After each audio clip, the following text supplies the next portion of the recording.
오늘은 행복한 덕후로 살고 싶다라는 제목으로 함께 말씀을 나누도록 하겠습니다.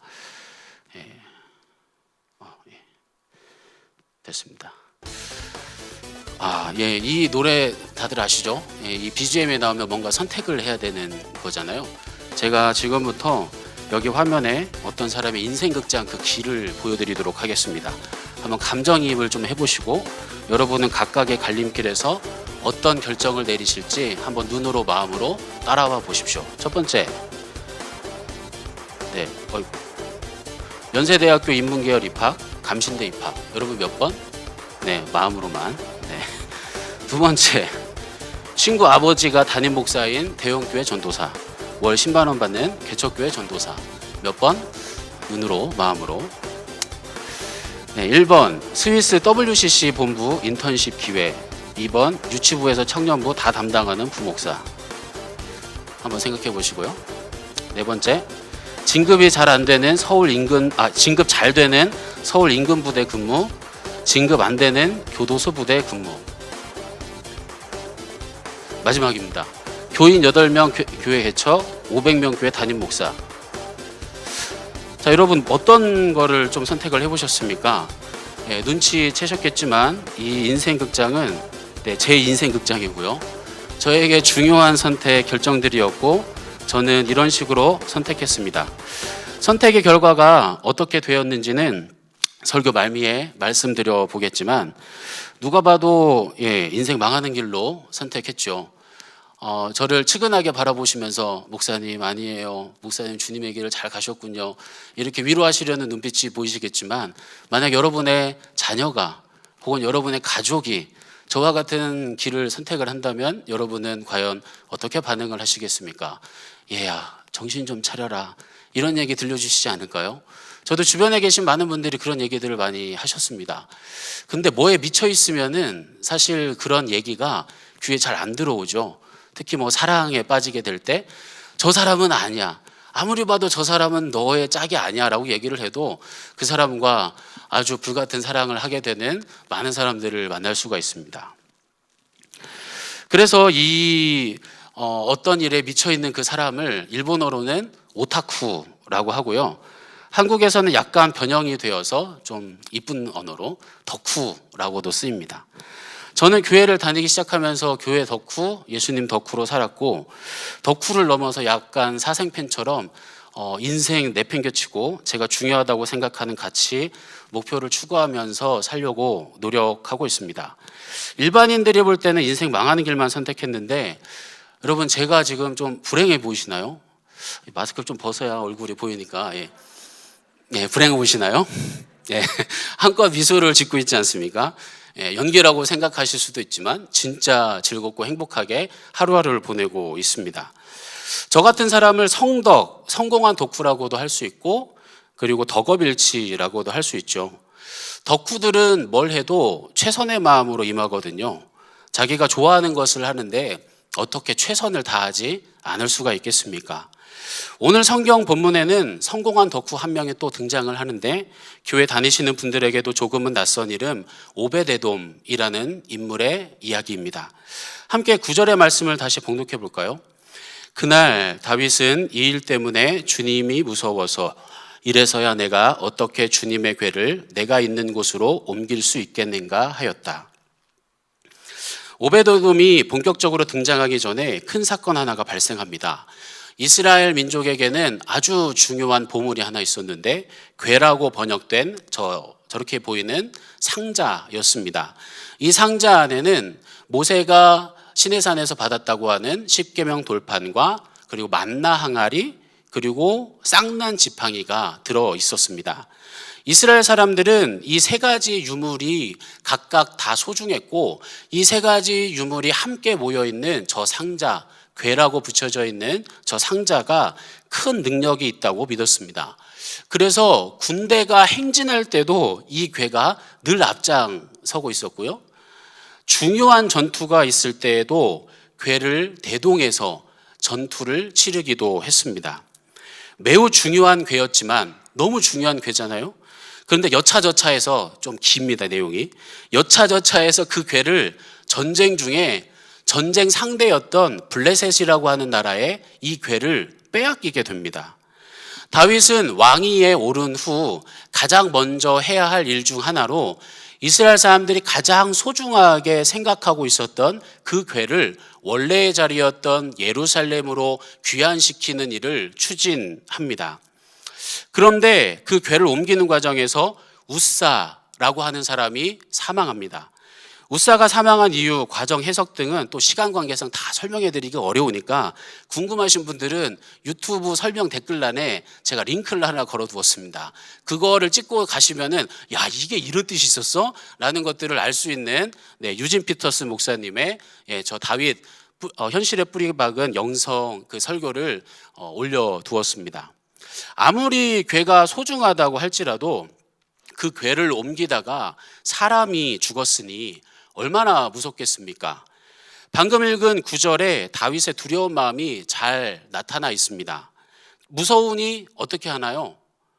그냥 냅다 도망친 겁니다. 그렇게 궤가 이렇게 버려진 채로 갑자기 임시로 옮겨지게 된 장소가 어디였느냐? 바로 이스라엘 사람도 아니라 블레셋 민족의 가드라고 하는 지역이 있었는데 가드 사람 오베데돔이라는 집에 저 궤가 옮겨집니다. 블레셋 민족은 이스라엘 민족과 종교도 민족도 완전히 달랐습니다. 오랜 기간 전쟁 중이었던 적대 국가였고요. 하나님의 궤에 어떤 신성한 힘이 있다는 것을 블레셋 사람들도 알고 있었습니다. 게다가 오베데돔 집에 오기 전에 그 궤 때문에 사람이 죽잖아요. 졸지에 그 무서운 물건을 맡게 되었으니 오베데돔의 마음이 어떻겠습니까? 무섭지 않았을까요? 그런데 여기에서 대반전이 일어납니다. 11절 말씀 함께 봉독하겠습니다. 그래서 주님의 궤가 가드 사람 오베데돔의 집에서 석 달 동안 머물렀는데 그때 주님께서 오베데돔과 그의 온 집안에 복을 내려 주셨다. 오베데돔이 주님의 궤를 어떻게 했는지는 본문에 잘 나타나 있지 않습니다. 그런데 이 사건의 흐름을 살펴보며 그리고 상상력을 동원해 보면 오베데돔의 태도가 뻔해 보입니다. 이 궤를 정말 소중하게 대했을 거고요. 이 궤가 곧 하나님이라고 하는 경외심을 가지고 아주 겸손하게 이 궤를 대했을 겁니다. 그 이전에 우사가 사망했던 이유를 유진 피터스 목사님을 비롯해서 많은 성경학자들은 교만하게 하나님의 궤를 대했다라고 해석을 하니까 사망했던 우사에 비해 이 오베데돔은 온 집안에 복을 받은 거잖아요. 그 오베데돔의 태도는 당연히 교만과는 반대되는 태도를 가지고 있었을 겁니다. 다윗은 오베데돔 집안의 변화를 석 달 동안의 변화를 목격합니다. 솔직히 좀 본문을 묵상하는 가운데 좀 치사하고 약간 비겁한 느낌들 들더라고요.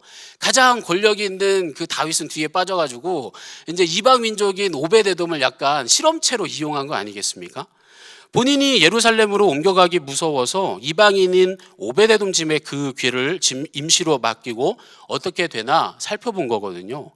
그런데 생각과 다르게 오베데돔과 그 집안이 하나님의 은혜로 충만한 것을 확인했고 거기에 용기와 희망을 얻어서 다윗은 그 궤를 예루살렘으로 옮겨갑니다. 오베데돔의 이야기는 여기에서 끝이 납니다. 그 이후 성경의 역사에서 이 사람의 이름은 완전히 사라집니다. 그런데 역대상 26장을 보면은 성전 문지기로 뽑힌 사람 중에 이 사람의 이름이 등장합니다. 함께 읽어보겠습니다. 이 문지기 갈래의 우두머리들과 형제들 모두에게 주님의 성전을 섬기는 임무를 맡겼다. 오베데돔은 남쪽 문에 뽑히고 그의 아들들은 곳간에 뽑혔다. 오베데돔 이 이름의 뜻은 에돔의 종이라는 뜻입니다. 그러니까 이스라엘 사람이 아니라 에돔이라고 하는 그 지역에서 그 민족을 이루고 있었던 블레셋인들이었거든요. 게다가 성전 문지기, 성전을 보살피는 임무는 이스라엘 사람들만 할 수 있었는데 그 사람들 중에서도 레위 사람들이라고 아주 성골종의 성골들만 이 임무를 담당했습니다. 게다가 오베데돔은 이미 받은 복이 많잖아요. 이미 받은 복을 누리면서 아주 안락하고 윤택하게 살 수 있었을 것입니다. 안락한 인생을 살 수 있었던 오베데돔은 그러나 그 모든 것들을 다 물리치고 굳이 사람들의 따가운 시선을 받으면서 어쩌면 차별을 느낄 수도 있었겠죠. 그런데도 불구하고 성전 문지기가 되기로 결심하고 자손들까지도 이 일을 이어받는 가문이 됩니다. 단 3개월 하나님의 궤가 있었던 그 때가 오베데돔에게 얼마나 소중했던, 얼마나 즐거웠던 시간이었으면 바로 옆에 둘 수는 없어도 가장 가까이 갈 수 있는 성전의 문지기로 살려고 결심을 했을까. 저는 오베데돔의 삶을 묵상하면서 그 시대에 진정한 덕후가 바로 이 오베데돔이구나 라는 생각이 들었습니다. 저는 처음 말씀드렸던 그 덕후와 현금을 지른다의 현질이 더해진 그런 덕질이라는 단어가 또 있습니다. 어떤 좋아하는 대상을 위해 시간과 노력, 금전을 쏟아붓는 그런 모습을 뜻하거든요. 근데 인터넷 커뮤니티에서 이제 회사, 직장에서 최선을 다하는 후기들이 올라오면 회사 덕질이라는 약간은 비아냥대는 댓글들이 올라옵니다. 저런 스샷이 올라오면서 연휴가 마지막 날에 너무 두근거리는데요. 회사를 갈 수 있다고. 이제 그게 너무 두근거려서 이제 저런 스샷들이 올라오면서 회사에 너무 충성하는 사람들을 비아냥대는 쪼로 이제 그런 댓글들을 올려놓습니다. 사람들이 최우선시 여기는 가치가 회사나 조직 그리고 공동체가 아니라 철저하게 개인에게 맞춰져 있는 시대상을 반영한다고 사실 좀 느낍니다. 하지만 지금 우리가 서 있는 세브란스의 역사를, 그리고 용인 세브란스의 역사를 살펴보면 회사 덕질한, 예수님 덕후로 살았던 수많은 사람들이 있다는 것을 쉽게 알 수 있죠. 제가 설교하면서 몇 차례 초기 선교사님들의 이야기를 전해드렸는데요. 저는 지금도 그때로 돌아가면은 한번 그 모든 사람들한테 여쭤보고 싶어요. 한두 명이 아니라 정말 수없이 많은 사람들이 선교지를 향해서 본인의 윤택했던 삶을 다 포기하고 그 수많은 사람들이 그 비슷한 시기에 출발하거든요. 그런데 그 사람들이 어떤 인생에 실패하거나 고난과 시련이 있어서 도망가듯이 그 선교지로 갔던 것이 아니라 실제 중산층으로 아주 잘 먹고 잘 살 수 있었던 그 모든 배경을 버리고 선교지로 갔다는 게 너무 미스테리한 의문점인 거예요. 에론, 에비슨, 허스트, 에스더실즈, 이름을 하나하나 헤아릴 수도 없는 그 수많은 사람들이 보통의 삶, 그들의 삶을 희생했던 이유는 저는 그들이 정말 예수님 덕후, 하나님 나라의 덕후, 세브란스 덕질을 했던 사람이라고 저는 생각합니다. 그렇게 세워지고 성장한 세브란스 연세의료원이라는 공동체는 제가 생각할 땐 정말 덕질할 가치가 충분하다고 생각합니다.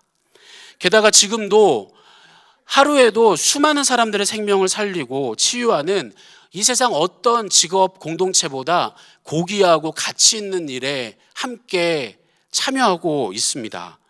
이 병원에서 환자들을 살리고 돌보는데 직간접적으로 이어져 있는 모든 사람들은, 모든 교직원분들은 자부심을 충분히 느낄 수 있다는 거죠.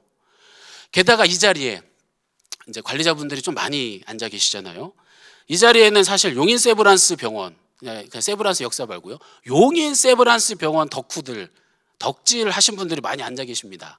본인은 아니야라고 이렇게 부끄러워서 얘기를 하실 수 있을 수도 있는데, 지난 만 4년 동안 어려웠던 시기를 버티고 성장할 수 있었던 이유는 공동체를 사랑하고 내 옆에 있는 동료들을 존중하고 사랑하는 마음, 내 직업에 대한 자부심, 미래에 대한 소망이 있었기 때문이 아닐까 저는 의뢰 짐작합니다. 최근 입사한 한 간호사분과 종교만담에서 만났을 때 이런 이야기를 제게 들려줬습니다. 정말 친한 대학교 동기가 용인 세브란스 병원의 개원 멤버로 입사를 했대요. 근데 몇 년간 그 친구를 만나서 얘기를 듣다 보면은 병원 욕을 그렇게 많이 했대요. 우리 병원 이게 안 좋고 저게 안 좋고 진짜 병원 다니기가 너무 고통스럽고 내가 하루에도 10번이고 내가 퇴사하고 싶은 마음을 내가 꾹꾹꾹꾹 참고 산다고, 그렇게 힘들어 죽겠다고 앓는 소리를 그렇게 했다고 합니다. 근데 이제 이분이 최근에 자신이 이직을 해야 돼서 이제 분당이나 수원이나 용인에 아주 다양한 그 병원에 이제 다 합격을 해놓은 상태에서 고민을 하고 있었대요. 근데 그 병원 욕을 그렇게 하던 그 선생님이, 그 친구가 와가지고 이렇게 얘기를 해줬다고 합니다. 야, 그래도 그 병원보다는 용인 세브란스 병원이 나아. 아무리 생각해봐도 다른 그 병원보다는 우리 병원이 훨씬 좋아. 이런 얘기를 해주면서 용인 세브란스 병원으로 이직을 권유를 해가지고 병원에 입사해서 저를 만나러 이렇게 오신 분이 계시더라고요. 이직을 권유한 그 선생님, 사실 자신도 모르게 병원 덕질을 하고 있었던 것은 아닌가 싶습니다. 우리 병원 덕질하면서 즐겁고 행복할 만한 그런 곳이고, 다들 표현하기 부끄러워서 그렇지 마음 한구석에 우리 병원에 대한 자부심, 함께 일하고 있는 동료들에 대한 애틋함과 사랑이 얼마나 많으시겠어요. 게다가 이 병원에 모이신 많은 분들 가운데 용인 오베데돔처럼 초기 선교사처럼 본인에게 주어진 안락한 환경과 배경을 포기하고 오신 분들 많거든요. 저는 그분들이 진정 행복한 덕후이고 또 성공한 덕후라고 믿습니다. 그런 자부심과 애정이 우리에게 최선의 마음이 나올 수 있는 에너지가 되리라 믿습니다. 이제 처음 보여드린 인생극장의 결말을 말씀드리고 설교를 좀 마무리하고자 합니다. 저기 연세대학교 인문계열 입학했던 제 친구들, 공기업, 대기업 지금 과장이 되었거든요. 그래서 이제 한 번씩 만나는데 얼굴이 많이 힘들어 보입니다. 내 친구 아버지가 담임 목사인 대형교회 전도사 계속 남아 있었던 분, 서울 대형교회 부목사로 지금 지내고 있는데 볼 때마다 지금 머리가 계속 빠지고 있어요. 탈모가 심해지고 있습니다. 또 스위스 WCC 본부 인턴십에 이제 제 대신 또 마침 또 갔던 친구가 저랑 또 알고 있는 친구였어요. 한국에 입국해서 이제 변호사가 되었는데 얼마 전에 샀던 집값이 폭락해가지고 아주 화가 많이 나 있습니다. 그리고 진급 잘 되는 서울 인근 부대에 갔던 제 동료 목사님, 동기 목사님, 소령으로 진급하셨거든요. 근데 나이 50도 안 돼서 군대 전역하면 어떻게 하나 아주 근심이 많습니다. 그리고 이건 조금 슬픈 얘기인데, 담임 목사님을 하게 되셨던 우리 목사님, 얼마 안 돼서 이제 암에 걸려서 지금 투병 생활을 하셨고 지금 치유가 되셨다고 합니다. 그리고 이제 계속 인생 망하는 길로 선택했던 저는 여기서 지금 활짝 웃고 있지 않습니까? 너무 예, 감사합니다. 예. 박수를 받으려고 했던 건 아닌데, 제가 제 자랑하는 게 되게 힘듭니다. 그리고 별로 자랑할 배경도 아니고. 근데 한 가지 진짜 말씀드리고 싶은 게 있다면은 전국에 있는 모든 목사들이 저를 부러워합니다. 실제 그렇습니다. 이거는 이제 객관적으로 말씀드릴 수 있는 겁니다. 여러분들은 전국에서 가장 행복한 목사와 함께 지내고 있다. 그래서 제 행복을 계속 나누어 드리고 싶고, 이 병원에서, 이 조직에서 함께 만나는 우리 구성원분들과 얼마나 사랑과 그리고 축복을 이렇게 선포하고 나누어 드리고 싶은지, 그리고 주변에 있는 모든 동료들에게 그런 마음들을 나누어 주며 오늘 하루를 승리해 나갈 수 있는 저 여러분들에게를 간절히 축원합니다. 기도하겠습니다. 사랑의 하나님, 우리를 이곳으로 보내신 주님의 계획과 섭리가 분명 있는 줄로 믿습니다. 거기에 더해 이 병원, 또 이 조직, 또 이곳에서 함께 일하고 있는 사람들을 사랑하고 또 환자들을 돌보고 치유하겠다라고 하는 숭고한 희생의 정신과 또 사랑의 마음을 가지고 이 자리에 우리가 헌신하며 나아갑니다. 주님, 우리 병원을 축복하여 주옵소서. 이 병원에서 일하고 이 병원에서 헌신하고 있는 이들을 주님 돌보아 주옵소서. 비록 세상의 시각에서 봤을 때는 무언가 부족해 보일 수도 있지만 이곳에서 일하고 있는, 이곳에서 헌신하고 있는 우리들의 마음만큼은 이 세상 누구보다, 고관백작보다 더 행복하고 즐겁고 보람되고 또 가치 있는 일로 우리 삶을 채워 주옵소서. 예수님의 이름